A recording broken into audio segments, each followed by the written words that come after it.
What now? We're live. How about that? We're live.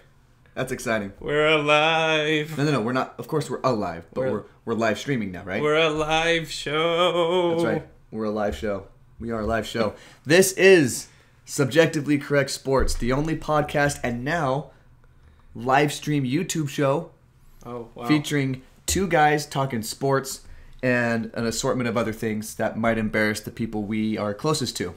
Yeah, most definitely. Yeah. I'm David Henderson. This is Anthony Montague. We are the Subjectively Correct Sports team, along with our brother Adam Henderson, who does our editing and recording and stuff like that. Hey, Adam. So shout out to Adam. You can catch our podcast at subjectivelycorrect.com. Follow those links to iTunes and Google Play and subscribe there. You can follow our Twitter at subcorrect. You can follow Anthony at AG Montague. You can follow me at DP Henderson 1515 on Twitter. Big shout out to the couple of listeners who sent emails this week to our Subjectively Correct email, subjectivelycorrect@gmail.com. Who are the two emailers this week, Anthony? Superfans Colt Sawyer and Will Stewart. That Colt Sawyer. Yeah. Whatever, that guy. So, and it goes to show, in two of their emails, they had suggestions for Fantastic Five headlines of the week, and both those headlines are going to be featured in this week's Fantastic Five. So if you want to be famous as well, send us an email. Yeah, Colt wanted me to talk about some things, I'm sure, but I ignored all of them. Yeah. Yeah, Colt, whatever. Your takes on football are bad. I liked your hair last picture you sent to the family thread, though. It looked really nice, so keep up that hair game. Speaking of hair game, Kareem Hunt. Oh. He has pretty nice hair. Okay. But he's run into some trouble. And we're basically getting Ray Rice 2.0. It's basically the exact same situation. You have a talented running back who was caught on video hitting a woman. Mm-hmm. Now, what I will say is the major difference is the Ray Rice incident was a running back on the twilight of his career, and Kareem Hunt is at the dawn of what's going to be maybe what was going to be a very successful career. He was young, he was on a cheap contract, and he was lighting up the league on a really high-powered offense that really took advantage of him and his skill set. But now he's just been cut. Gone. Yeah. And so what I'm interested in, there's a few things that interest me about this story. One is the timing of everything, because the actual incident took place in February of last year. So, 9 months ago? And the same thing happened with the Ray Rice situation. Yeah. The incident happened months and months before it was in the media, and months before it was a main big topic of discussion for everybody and became a real issue. But the video comes out and suddenly it becomes real for everyone. It's not enough for a woman to come forward and say, "This man hit me." It's like all of society was waiting for proof, waiting for that video to come out. And once it did, now it becomes a problem. Yeah. But the fact that this video existed, right, and there was no formal charge by the police. I think this was in Cleveland, by the Cleveland Police Department. And the Chiefs knew something had happened, and they were starting their investigation, and were told by the NFL to stop investigating, that they would handle. So the NFL told them, we'll take the investigation from here. Mm-hmm. So an organization whose job it is to run a football league decided to run a criminal investigation into a domestic violence issue? Yeah, and actually, let's be careful. It wasn't a domestic violence issue. Okay. Domestic violence it implies that there's like some family relationship, or you're in the same domicile. This was more akin to what would be like simple assault, right, where you're assaulting a stranger. Not that makes it any better. Okay, slow down, lawyer boy. No, but there are actual distinctions, because the NFL policy is a domestic violence policy. Okay, so you're saying that maybe the NFL, this came across their desk and they said, okay, we're really strong against domestic violence, but hitting a strange woman is okay.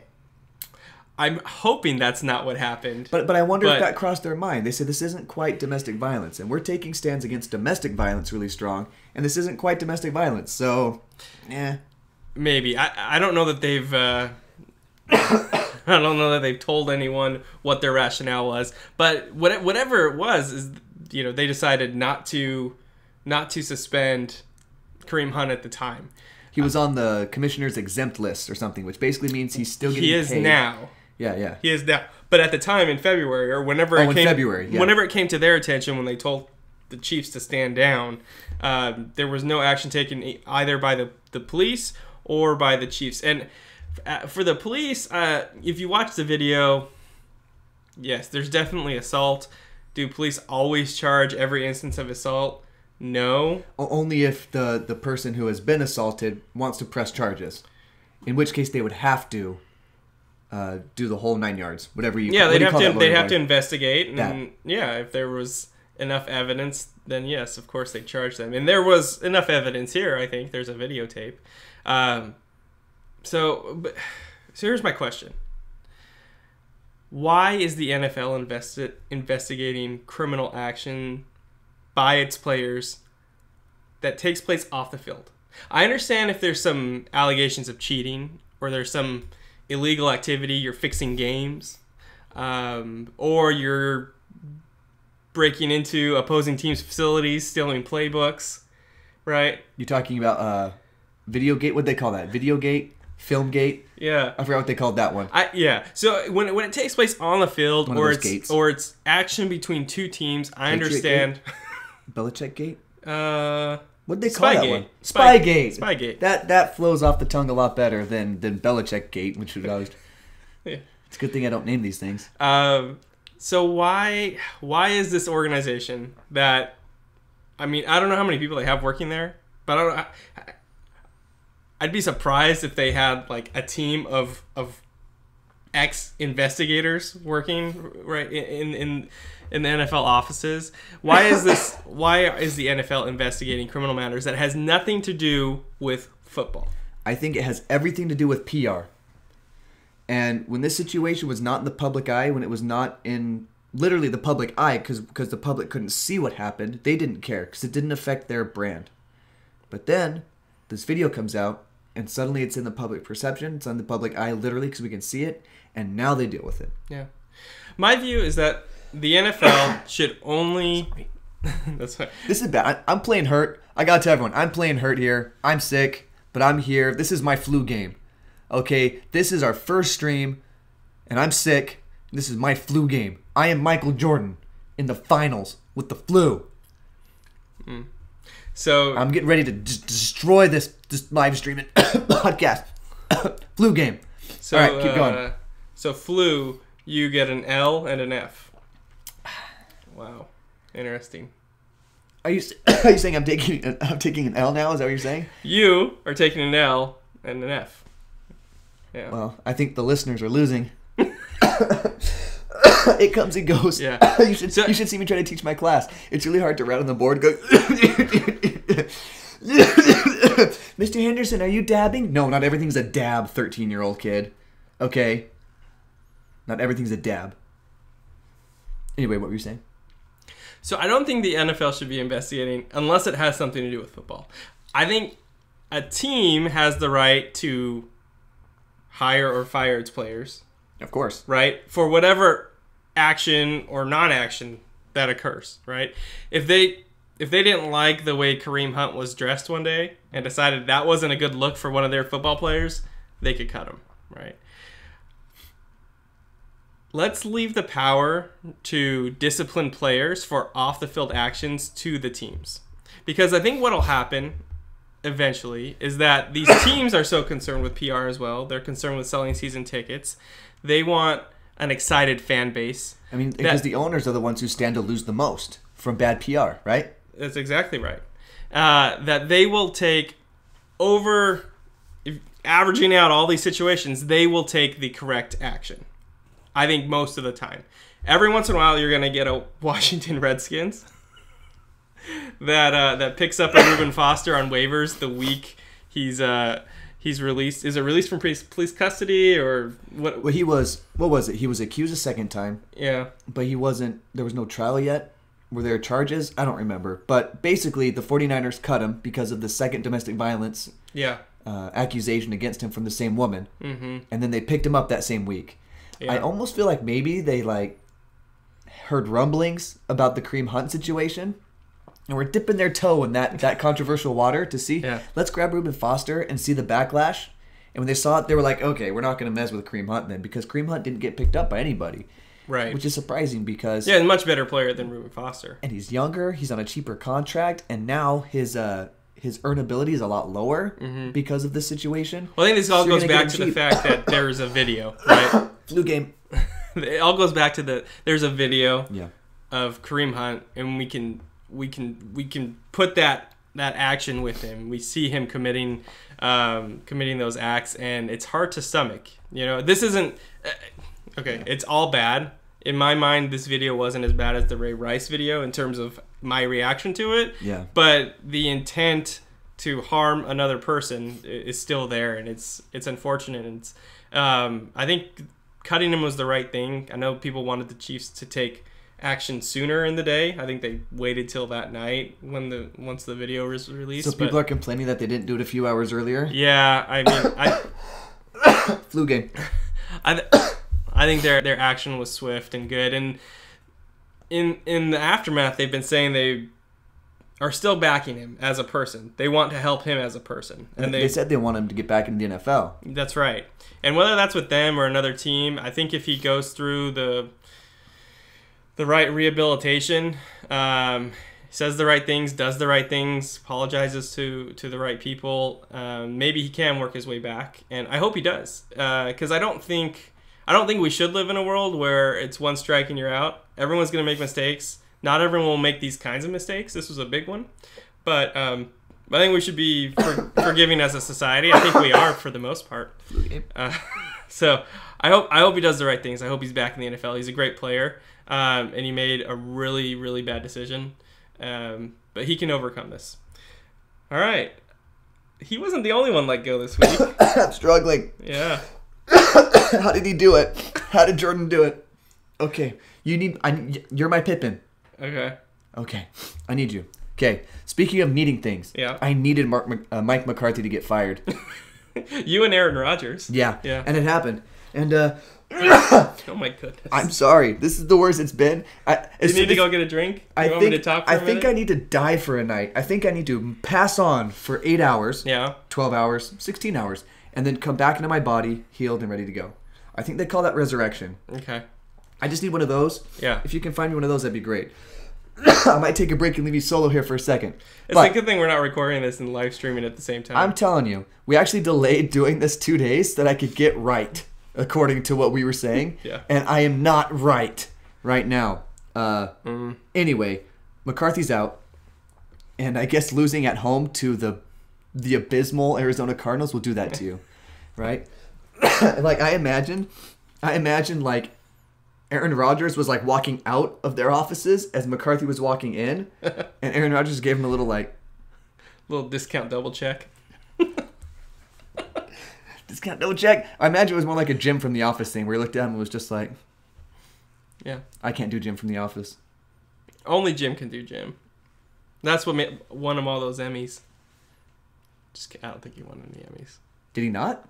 I don't know. Oh, well. It's not something I keep up on.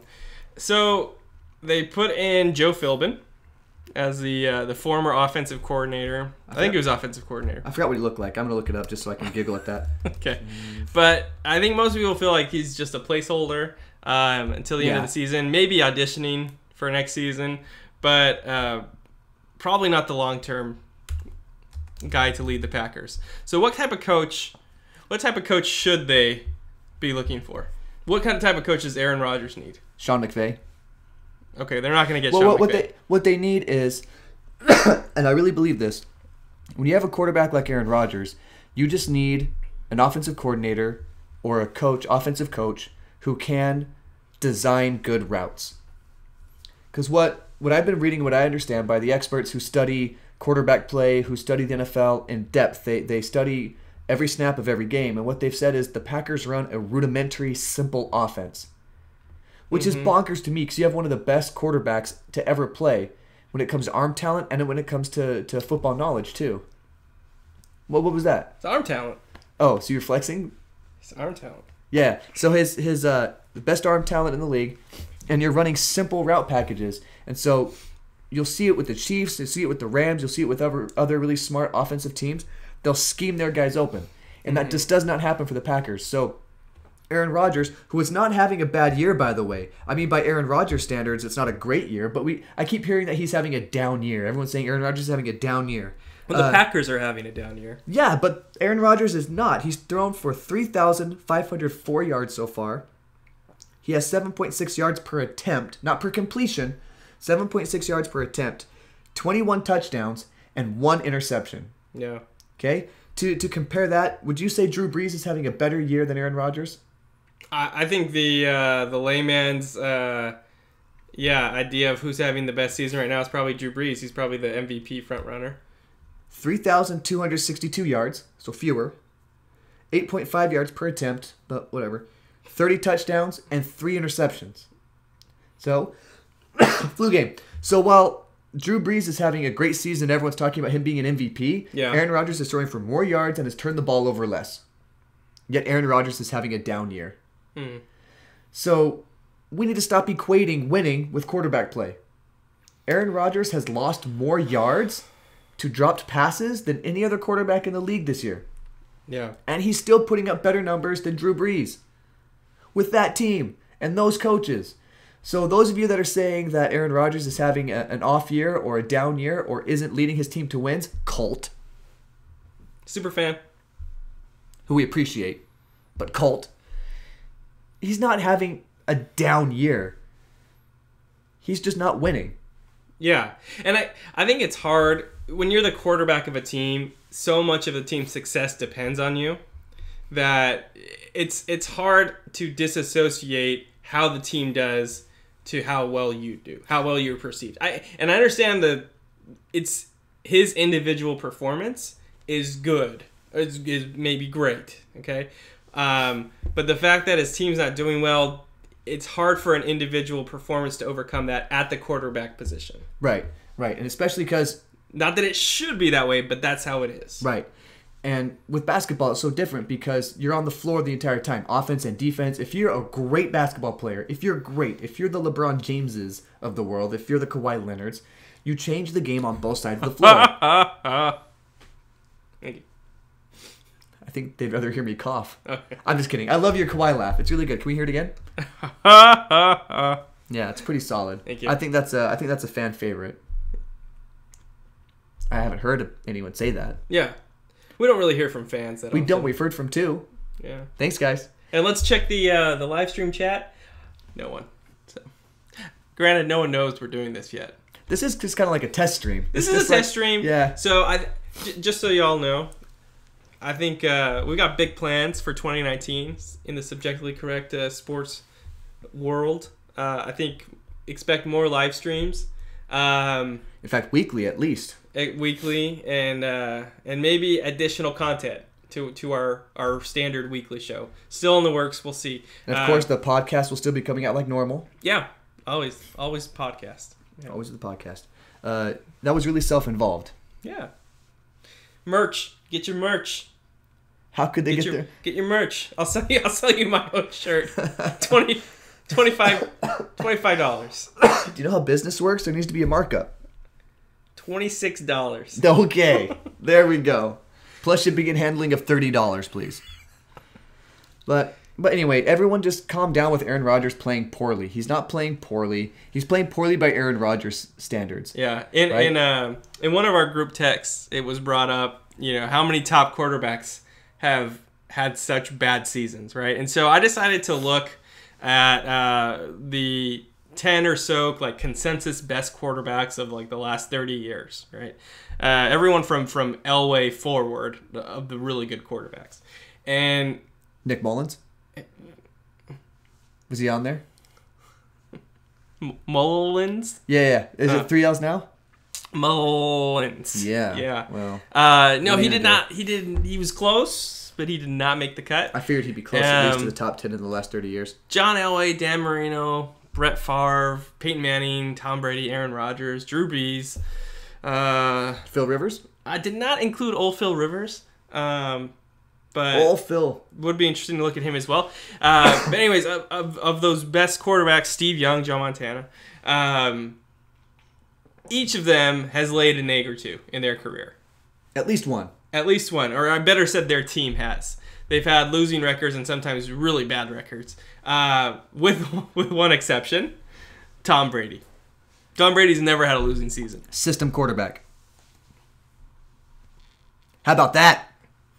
Hot take. Yeah. System quarterback. Matt Castle would not disagree. Ooh. So Just got dark in here from all the shade. we love you, Tom.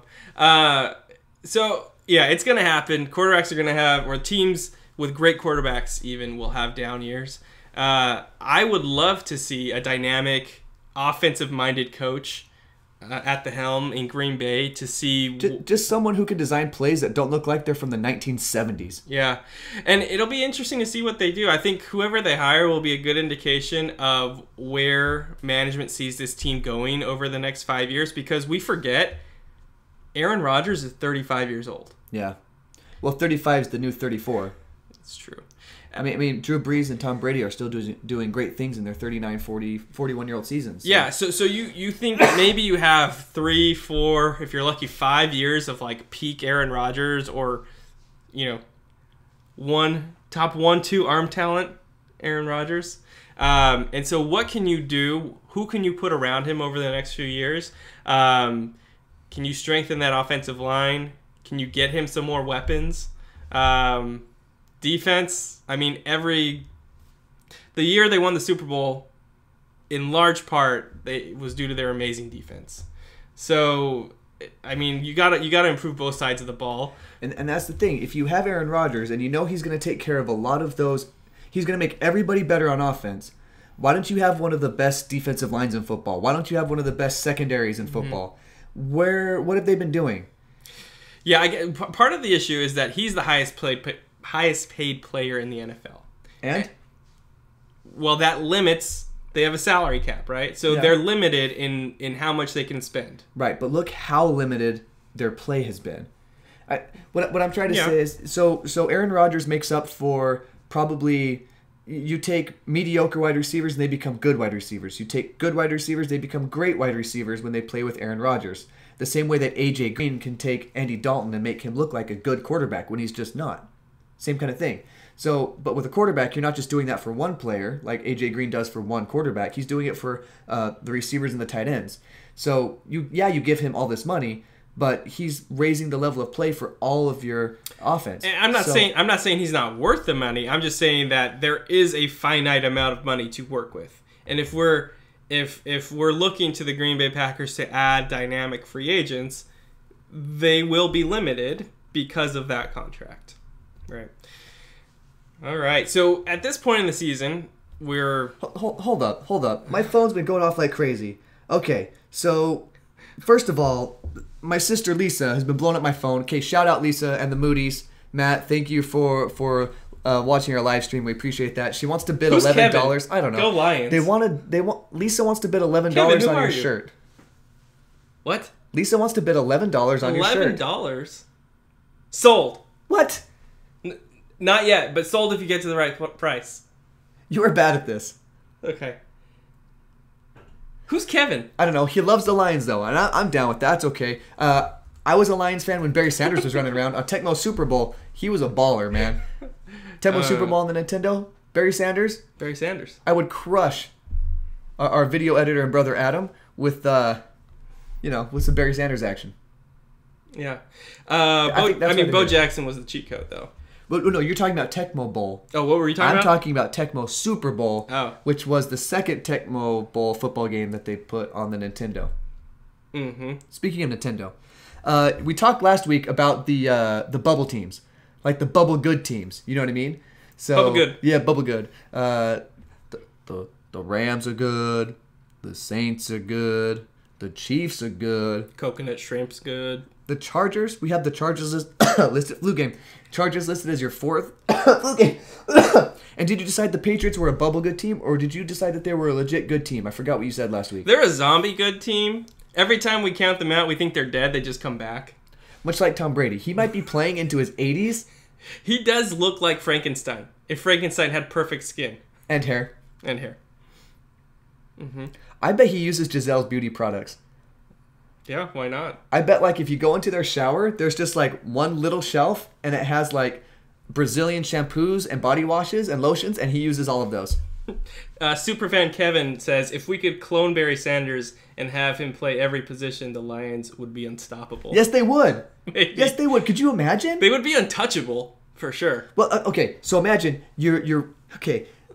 Barry Sanders, like, turns and hands the ball to Barry Sanders. Well, Barry Sanders, the left guard, and the right guard, Barry Sanders, both pull to the right for a kick-out block and then a leading block up the field.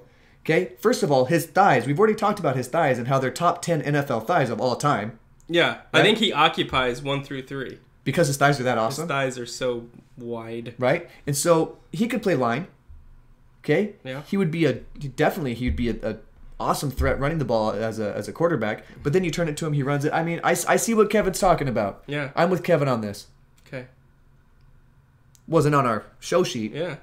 So, yeah, I think those are our top 5, right? Rams, Chiefs, Saints, Chargers, Patriots. I don't know. I think the Rams have their last major test of the season this week, going to Chicago. Chicago's a bubble good team. They've never played. I don't think they've had this season. I don't think they've played a cold game yet. So it'd be interesting to see. I think it's supposed to be like 30 degrees in Chicago. But they're the Bears. Of course they'll be good in the cold. No, right? I'm talking about the Rams. Oh, the Rams. I thought you were talking about the Bears. I'm sorry. Yeah. I'm distracted by my phone blowing up. Back off with the shirt, Lisa. Bad etiquette. Yeah. So the NFL season is kind of. I think the teams that have created separation will just continue to create separation. The thing that's interesting me the most about the NFL right now is the Pittsburgh Steelers and the Baltimore Ravens. That race is what's interesting me the most right now because I feel like it's the closest. Yeah, I was disappointed in the Steelers this week. They were up 23-7 on the Chargers at home, and old Phil Rivers led a glorious comeback. I'm not a Chargers fan. They are an LA team, so I guess I am by default. Nice to be able to claim the Rams and the Chargers this year. Wait, so you have LA biases? No, I just think they're always better than every other team. Yeah, that checks out. Okay, yeah, I'm with you now. So yeah, old Phil Rivers, he led the Chargers back. There were some dubious plays. Refs were they followed the rule book when they wanted to. They didn't at other times. It was fine. It's the NFL. It's not a big deal. Rule book, schmool book. Yeah, exactly. And the Chargers actually. I think I just quoted Vince Lombardi. Actually, the Chargers won on a game-winning field goal, but not any kind of ordinary game-winning field goal. The Steelers jumped off sides on 3 consecutive plays. The kicker got 3 attempts at this, and the first one he missed. The second one was blocked. The third one finally went through. I think maybe the first time the Chargers have ever won in a walk-off field goal. It seems like they always lose game-losing field goal. Right. They're always the team. Like, Phillip Rivers lives in this special kind of purgatory where it's like he has no timeouts. He has the ball in his own 25, and he has to go the length of the field in 50 seconds with no timeouts. That's just fluging. That's just Phillip Rivers' purgatory. Yeah. He has a special place in the bad place just for him. So here's to you, old Phil Rivers. I hope the next 4 weeks. Yeah, 4 weeks of the NFL season. That sounds like a country song. I don't know if they can. They're only 1 game behind the Chiefs. They may overtake them. Let's see. Do they play the Chiefs again this season? This is awesome podcasting / live streaming. I mean, if they're already here, what else are they doing on a Thursday night, right? You are doing nothing. Yeah, so they play the Chiefs in 2 weeks. So I mean, if they win out, they'll overtake the Chiefs. Cincinnati at home, at Kansas City, that's probably a loss. Yeah. Baltimore at home, that could go either way, and at Denver, that's always tricky. That's always a tough game. In December. Yeah, Mile High, and that'll be a rough game. Yeah. But anyway, we'll see how that goes. But NFL is pretty exciting. This is the best time of the year for football. Yep, that's the truth. All right, time to skip to my favorite time of the week. I don't know if it's your favorite time. It's definitely David's favorite time of the week because he gets to hear himself talk so much. Uninterrupted, I might add. Doesn't happen for this guy very often. Maybe. This middle school teacher loves to hear himself talk without interruptions. It's David's Hot Take Minute. I'm not gonna sing on YouTube. I don't want my kids and grandkids to see me. I'm not gonna do it. I appreciate that, David, because I feel like sometimes when I'm about to do my hot take minute, feeling hot take minute, feeling hot take minute. Go, 2, go. Okay, sorry, flu game. Here we go. Maybe you can hold down the chat for a second while I do this hot take minute thing. Doing it. All right. Texas weather needs to pick a season. These 20-degree swings in the daily high needs to stop. That's why I'm sick. Okay. Jerry Jones just announced that linebacker Sean Lee will start this week. He's coming off an injury and replacing rookie sensation Leighton Vander Esch. What's that name? Like Leighton Vander Esch. Leighton Vander Esch. It sounds like he should be playing lacrosse, am I right? It really does. Or water polo. Did he go to Duke? Probably. Okay. Yeah. Maryland. Okay.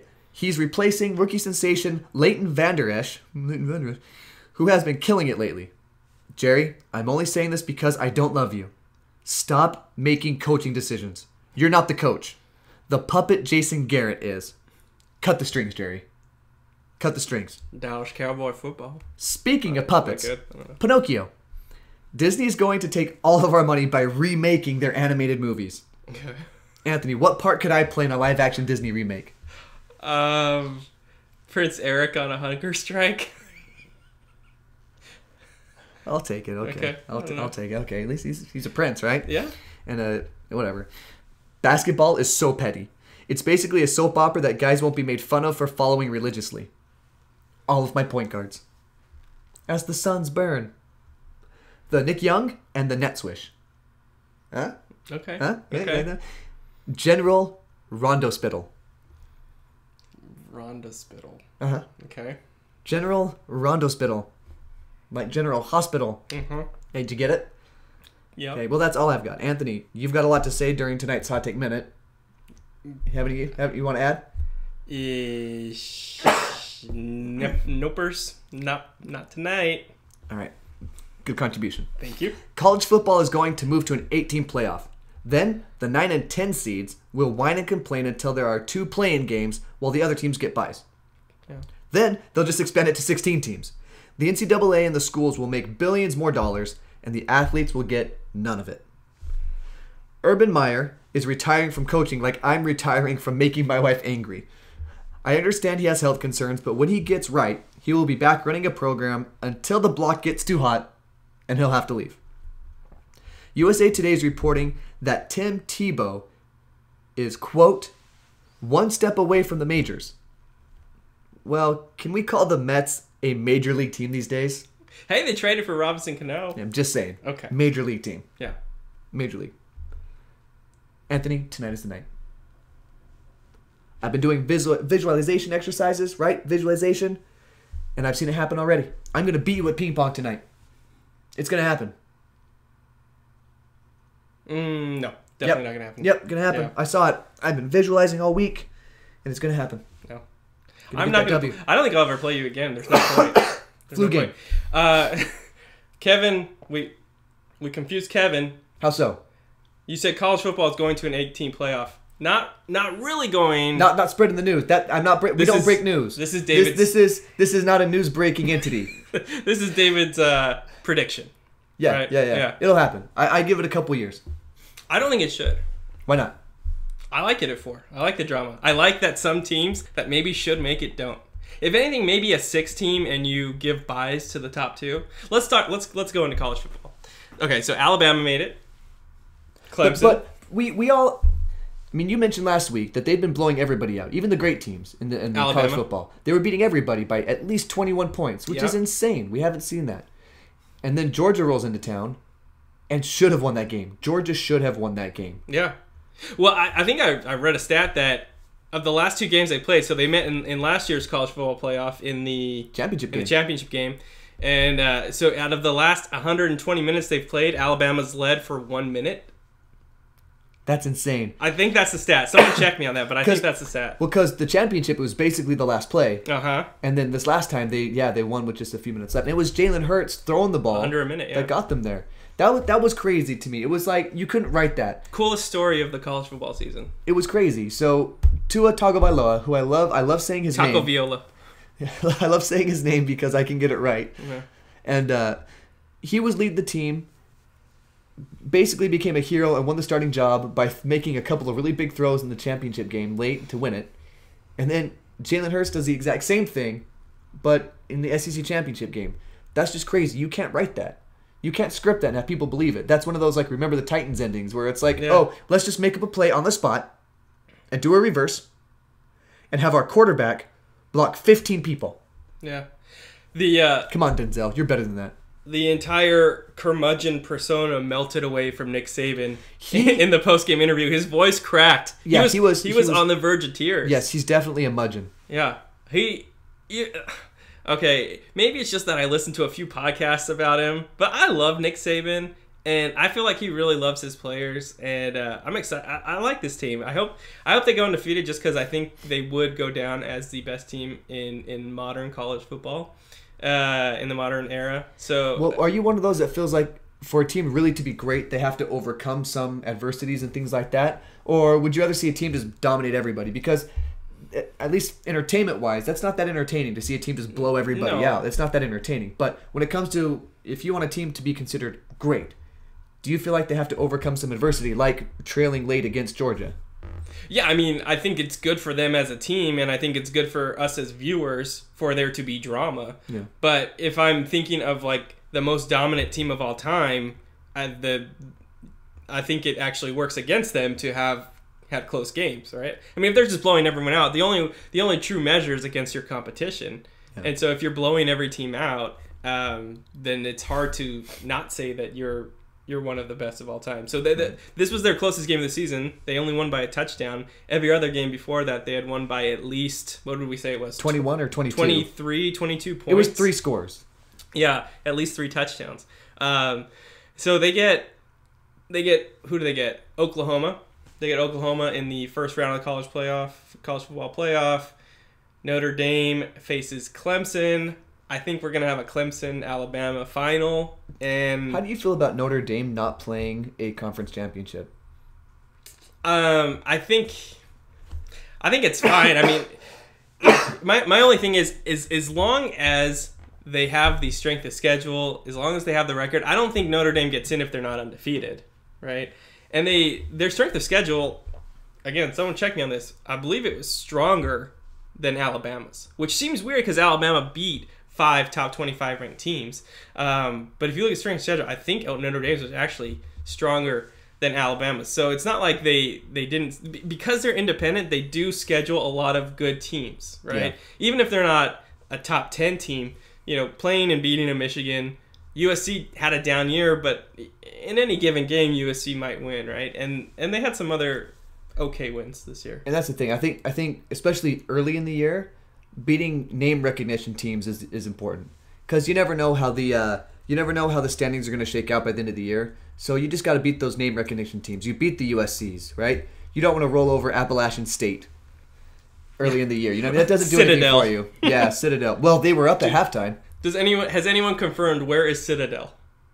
The Citadel? Like we talked about last week, I know more. El Citadel? Los Citadelis? El Citadel? Is that their mascot or is Le it Citadel? So now it's French? Yes. What would it be in Italian? Li Citadeli. Nice. Yes, I love that. Now that sounds like something I would order. Yeah. Oh, it's great with some olive oil. Is it? Yeah, some olive oil, vinegar. You dip your Le Citadeli. Mwah. Mwah. You missed it. You were like, mwah. Mwah. It's like when a baby kisses you and they like hit your cheek and they go, mwah.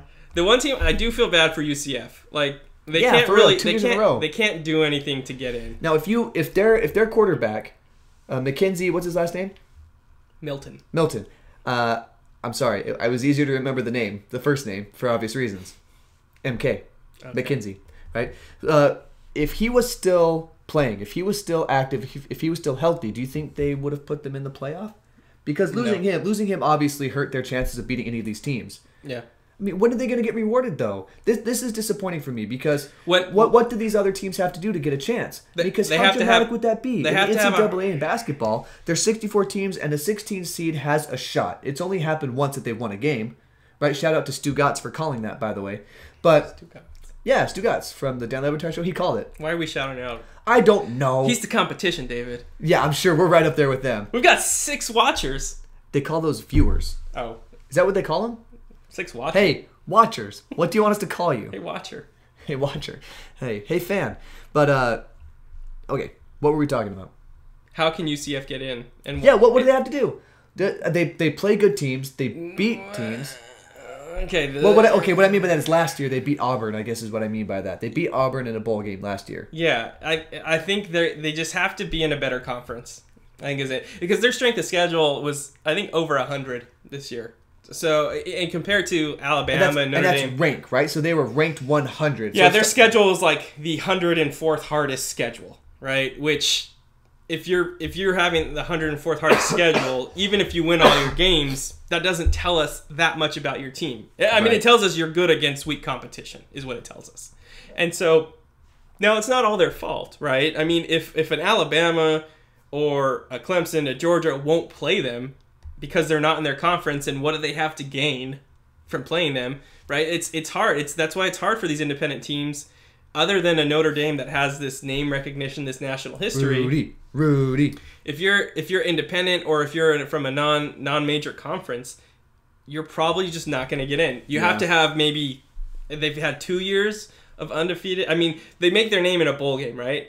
If they win their bowl game this year, and they bring back everyone. Now, Mackenzie Milton's going to be out for the next season, most likely.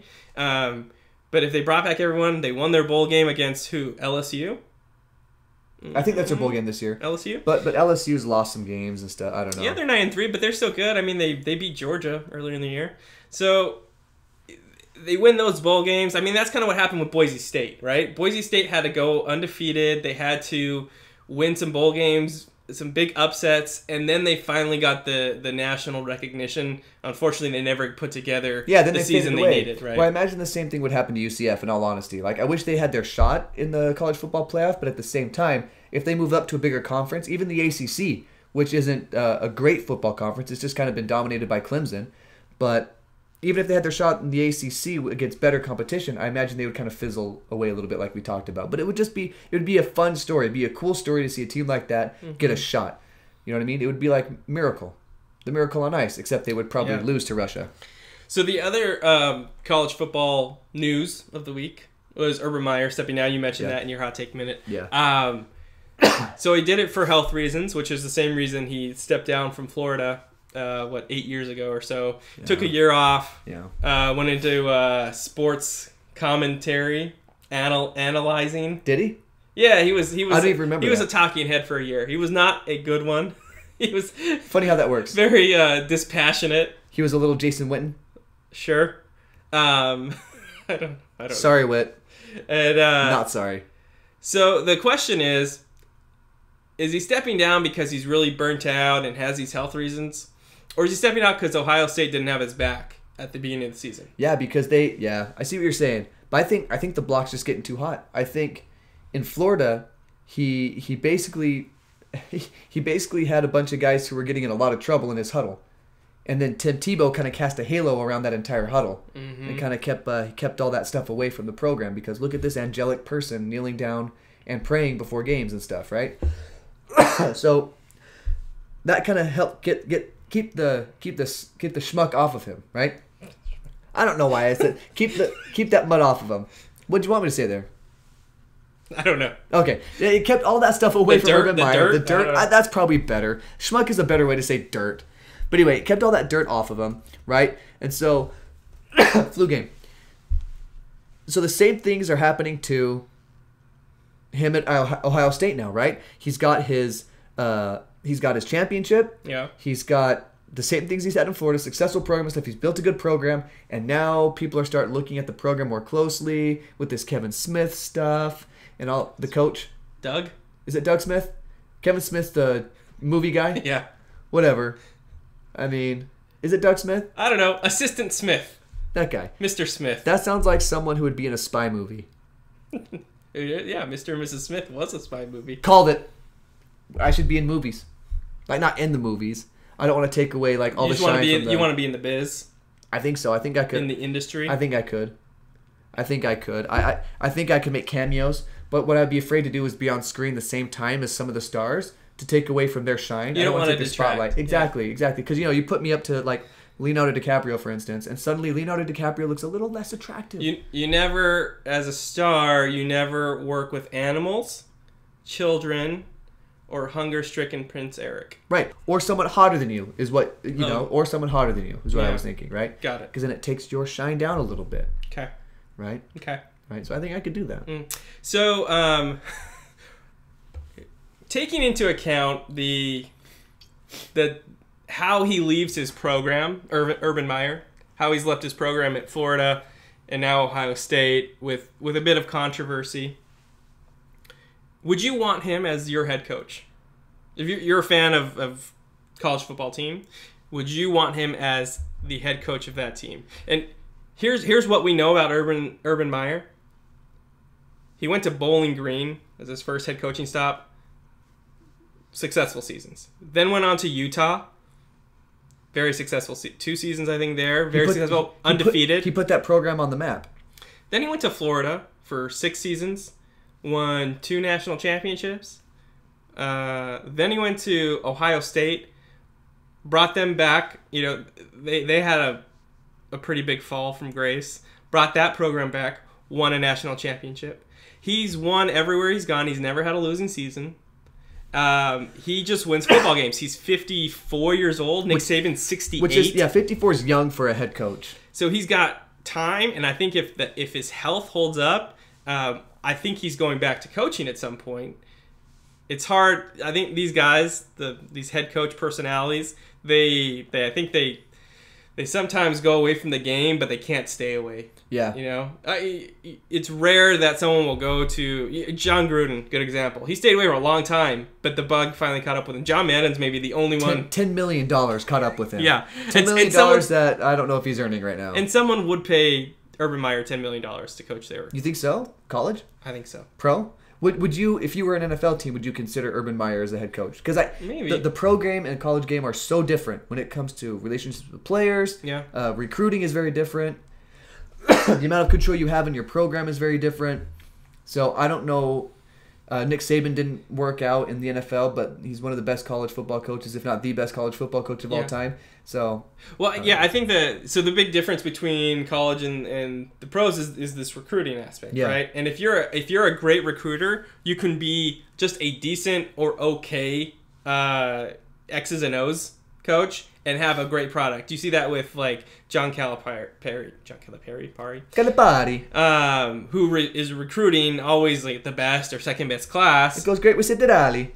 And a lot of these basketball head coaches that have these great freshman classes, they're not playing awesome basketball. I mean, like the X's and O's, the schemes, they're somewhat simple, but when you have that much talent, you're able to overcome a team that's running great sets. And so you don't have that in the NFL. You get the team you get, right? And if you're not a good X's and O's coach, if you're not a Sean McVay, and you don't have the personnel to overcome another team that's better coached, it doesn't matter how good you are at attracting free agents or it's just not going to work out for you at the NFL level. It's just a totally different game. Right. It's hard. You don't see that often where someone has success in college and is able to replicate that in the NFL.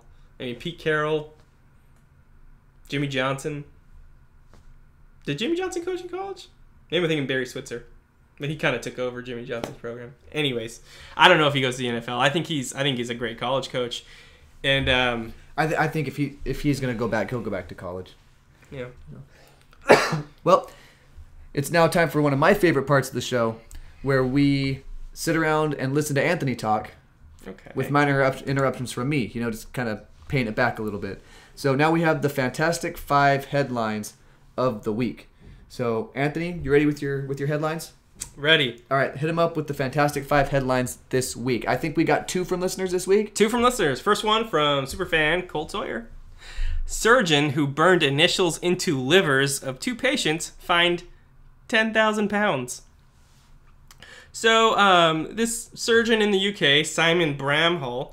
By the way, the ties that he wears looks just like the ties that someone named Bramhall would wear.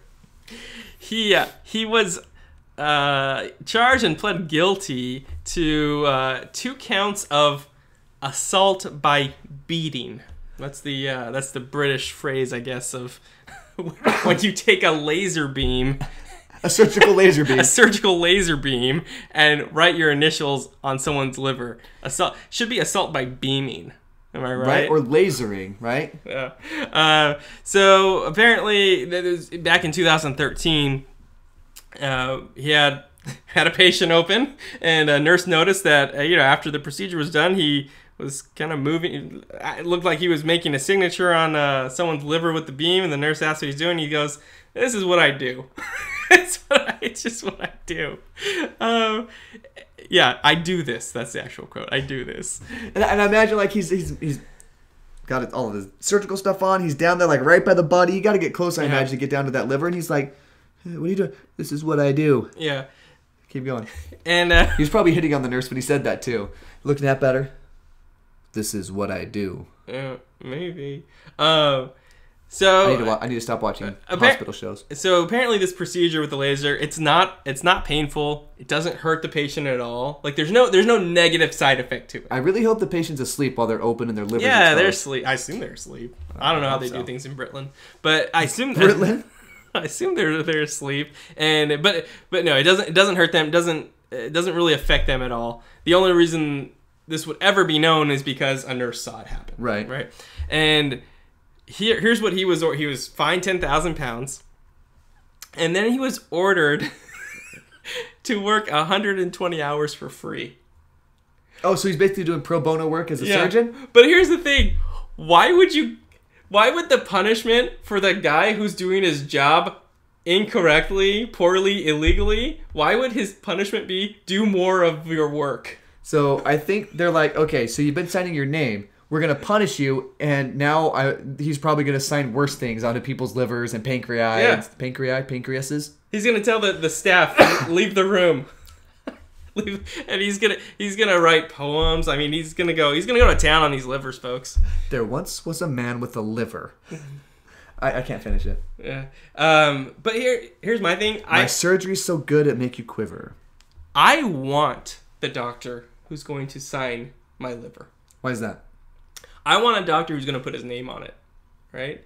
If he botches that surgery, evidence, this was you, right? If you're going to put your name on something, you're going to put your signature, you're going to initialize?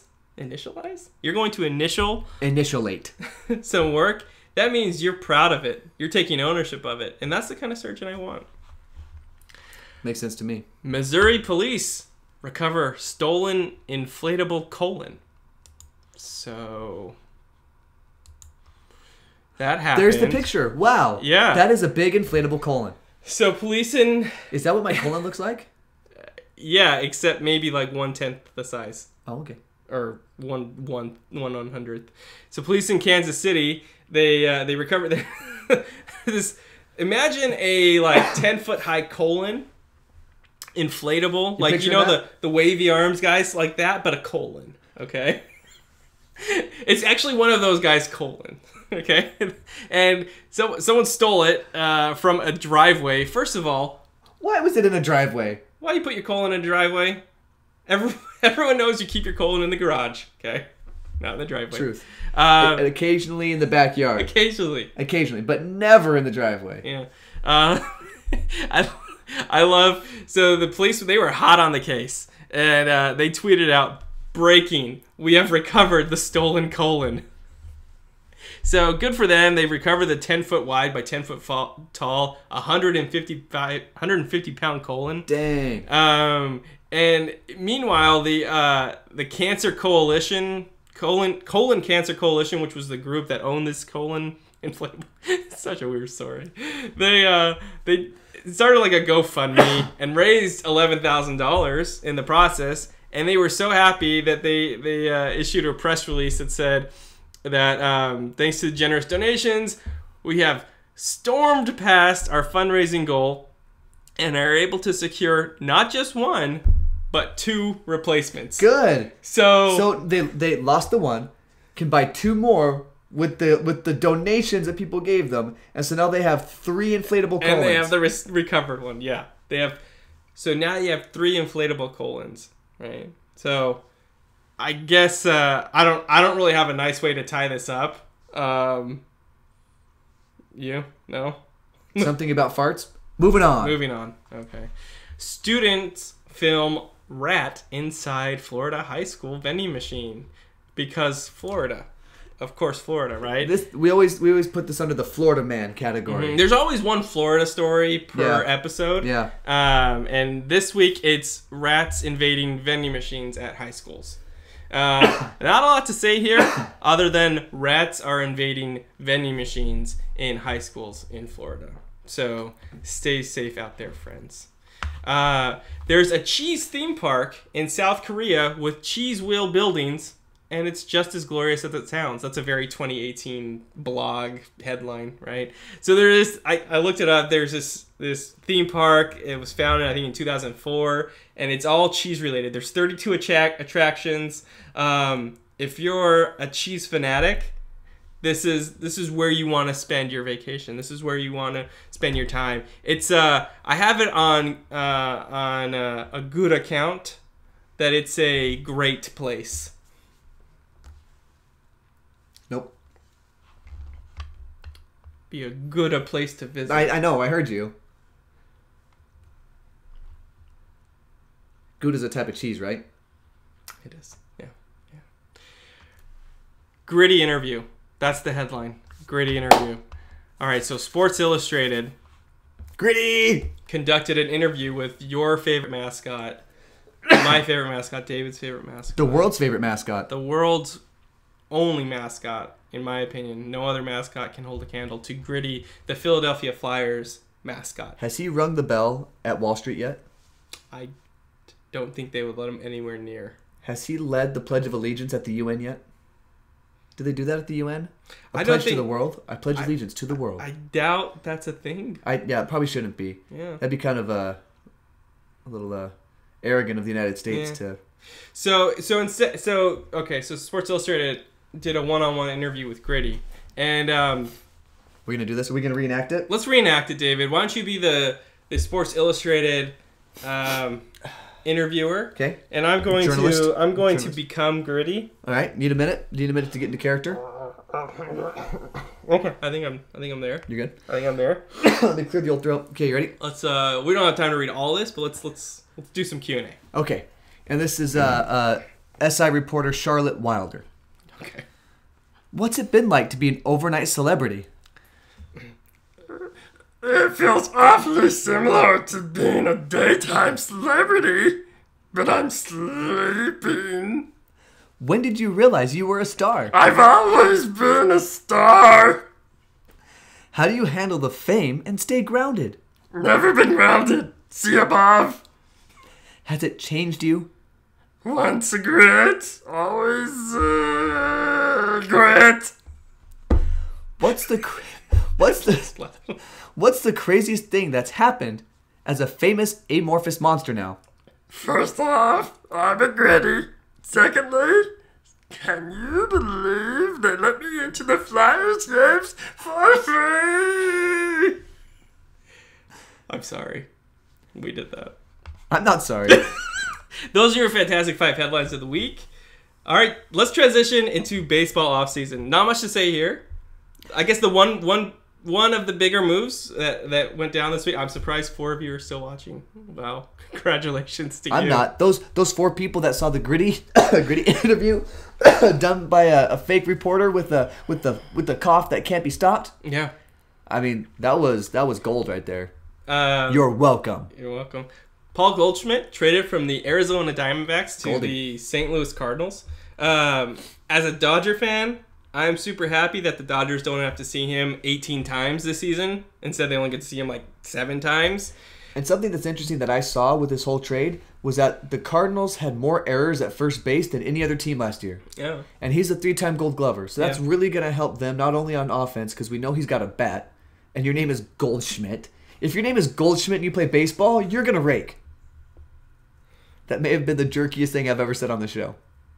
No? Oh, Close second? I'm just shaking my head. Oh, okay. I thought maybe you had... It's just my default reaction to most things you say. Just, shake your head? Yeah. Makes sense. Yeah. But he's not only going to help him with their bat, he's also going to help him over at first with defense. Yeah, he's a killer in the NL West. Like, if you're on the East Coast, you just don't pay attention to National League Baseball. You may not have a good beat on Paul Goldschmidt, but as a Dodgers fan, we are terrified of him. He always kills the Dodgers, and so I'm thankful we're not going to see him in the regular season as much. But I'm terrified of the prospect of facing the Cardinals in the playoffs. I have bad memories of facing the Cardinals in the playoffs. Do you? Yeah, lots of bad memories, and so the prospect of facing him again, very scary. Nats rotation just improved greatly. So you got Strasburg, you got Scherzer, and you got Corbin now from the Diamondbacks as well. Yeah, and Scherzer is coming off one of his best seasons. He was in talks for the Cy Young, and he was striking everybody out. And Strasburg, we hope he can stay healthy, right? Maybe he'll be healthy, maybe not. And even with the prospect of Harper's he'll be healthy at free least agency, like 5 games. Yeah, he'll pitch 5 solid innings. A good 5 outings. Yeah, it'll be good. Yeah, then they'll start dialing it back his pitch count, and then he'll get hurt. Yeah, we've all been to that play before. It's a 3-act play we've all seen, right? So they've got almost $1 billion tied up in these 3 pitchers. That's crazy. Maybe I might be wrong on that, but it's it's an insane amount. Excuse me, it's an insane amount of money, and it makes it almost impossible for them to re-sign Bryce Harper. Right. So I think that was basically a signal to Bryce that, like, okay, you want to stay here, you're gonna have to take a discount because we're going pitching right now. So I think maybe they've talked to Bryce Harper, and Bryce was up front with them and said, I don't know if I want to be here anymore. And so they went out and they spent their money on pitching, so they didn't have to spend, because they knew they weren't going to have the money to spend on Bryce, or they weren't going to have to spend the money on Bryce, who I'm apparently on a first name basis with. So B-Dog. You call him B-Dog? He just lets me call him Bryce. What else? Robinson Cano over to the Mets. Not a whole lot happening right now. Waiting on the Harper news. Waiting on the Machado news. You still hoping he stays in L.A.? Who? Machado? Machado after that postseason performance, or are you kind of cooled off on the Machado thing? I've cooled off, especially that Seager's coming back, and Seager's a great shortstop. Defensively, he's probably not quite as good as Machado. Machado is amazing at defense. But offensively, when Seager's right, he's one of the best in the game. So they get him back. I mean, what would be nice is Turner's going to start declining at some point. He did a little bit this year. A lot of that was due to the broken wrist. But, yeah, he was injured for the whole, first 2 months of the season, something like that? 6 weeks, 6 to 8 weeks, something like that. And so, someone's going to have to slide over and play third base. But for now, I like the Dodgers team. I mean, there were some reports that maybe Puig was going to be involved in a trade for Kluber from the Indians, and Puig would just be a part of that package. But he would be the headliner of the package, kind of a thing. Maybe. But it seems like maybe those talks have stalled to the extent they were ever happening. There was a report that the Dodgers met with Harper in Vegas the other day, but then that was denied by at least Magic Johnson that he wasn't part of those talks. So they must not have happened. Yeah. Little Magic Johnson. Yeah. So baseball off season is kind of when you compare it to the NBA off season, it's just kind of meh. Yeah. Right? And often there's a flurry of activity in mid-December when you have these December meetings with the all winter the meetings. GMs. Yeah, the winter meetings with the GMs and and agents. And so we may see some of that start to pick up over the next couple weeks. But then it'll die down and baseball will go away. There'll be nothing in January, February, and all of a sudden it'll be spring training. Right. So interesting stuff going on in the NBA that I want to transition to right now. NBA is always interesting. It's so petty. This could just be an NBA show and I'd be happy. Right? The NBA is so petty. So petty. One of my favorite things I saw on Twitter was the NBA has gone, and then it has the little box, 0 days without being unnecessarily petty. Yeah. Like, we've gone so many days without an accident, but for them it was, we've gone this many days without being petty, and it's always at 0. It's hilarious. So, Kevin Durant says that the environment around LeBron James is toxic. And just hearing that, it sounds like he's bashing LeBron James directly. He's basically saying LeBron James is creating a toxic environment for his team and the players around him. He said stars don't want to go there and play with him because of that toxic environment that he's creating. But even LeBron James, when someone said that to him, he said, I'm not going to talk about that or comment on that because I want to hear the entire story. I want to hear the question he was asked, and I want to hear his entire answer, which was just a super smart move by LeBron. Mm-hmm. You know what I mean? Yeah. So I think you have more of the quotes here. You have more of the story pulled up. Do you want to tell the people what happened here? Yeah, I mean, the quote was, so much hype comes from being around LeBron, from other people. He has so many fanboys in the media. Even the beat writers just fawn over him. I'm like, we're playing basketball here. It's not even about basketball at certain points. So I get why anyone wouldn't want to be in that environment because it's toxic. Can I just say, what about that is toxic? Everyone wants to be around you and around one of the best players in the world. I think maybe what he's saying.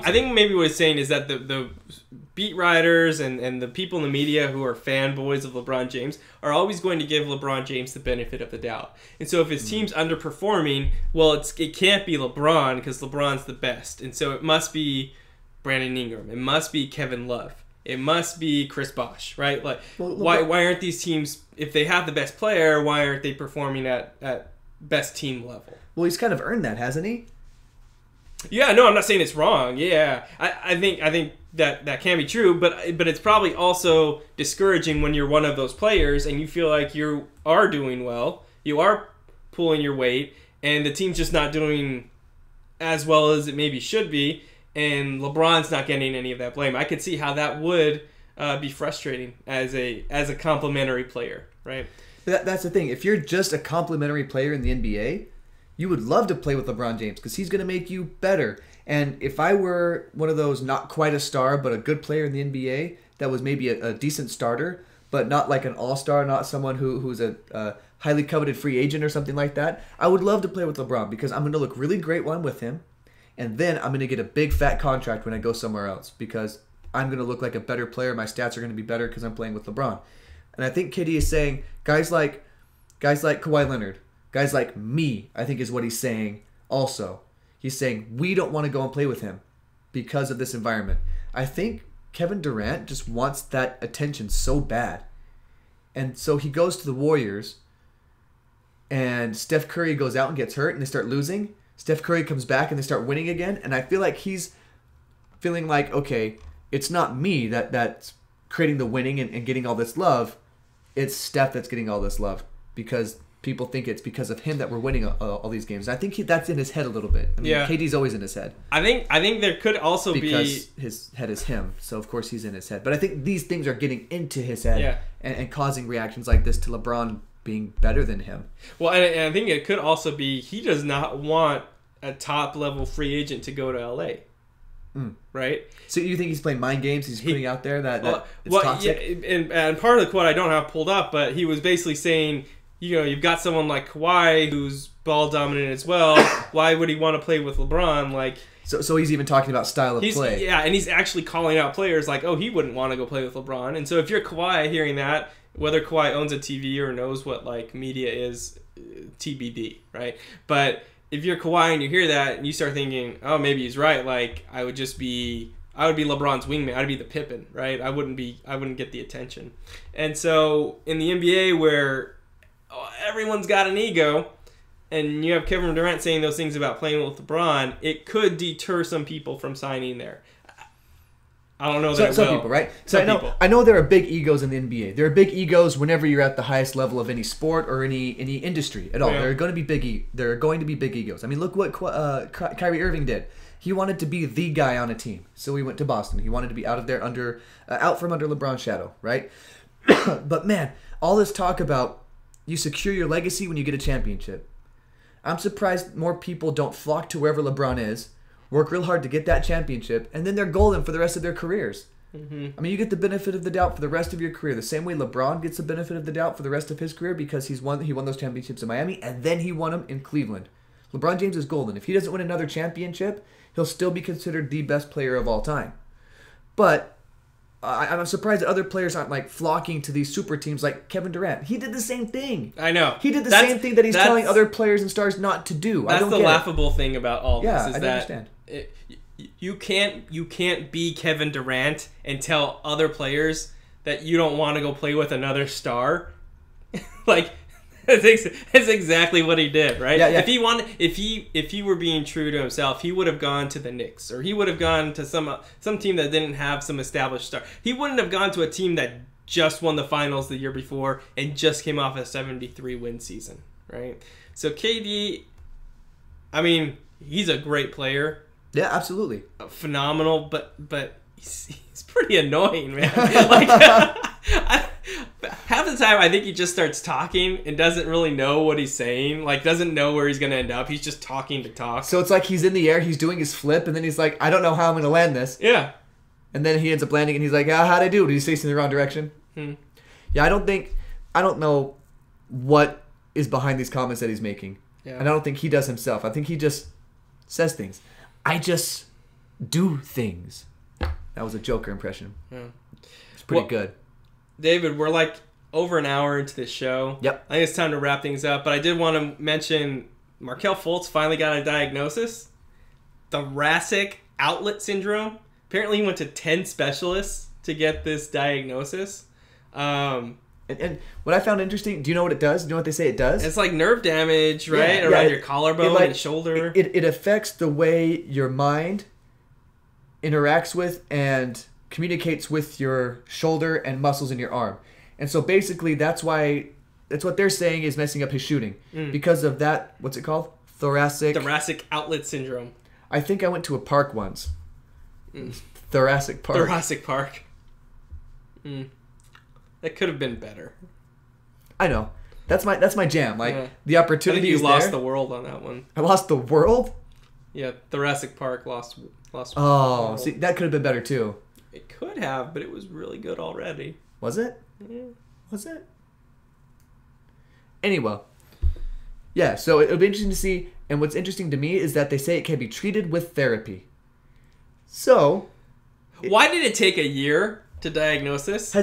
This is not something I think that people are looking for. This isn't something that when I think people are talking about the mental stuff, he's got the yips.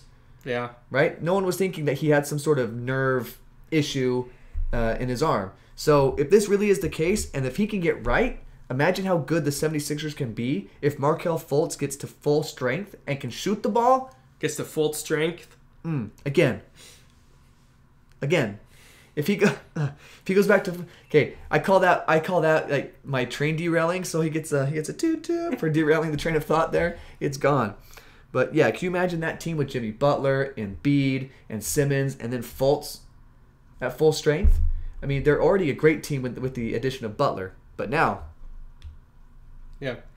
I hope he gets figured out. I hope he heals up because he was a dynamic college player, and you hate to see anyone not reach their potential. So I'm not a 76ers fan, but I'm a fan of his. So hope he figures it out. Gets it. Yep. All right, that's the show. Let's play our nightly or our weekly, I guess, because we don't meet every night. But okay, it's time for our weekly game of ping pong. I'm gonna win one. All right, for those who are just joining the stream, check out the podcast, Subjectively Correct Sports, iTunes, Google Play. Go to the website, www.subjectivelycorrect.com. Thanks for joining us this week. We'll see you next week, probably Tuesday night. That's the normal time, yeah. Tuesday nights, and stay tuned, stay listening. Stay vigilant. I don't know what I was going to say there. Stay something. Stay classy.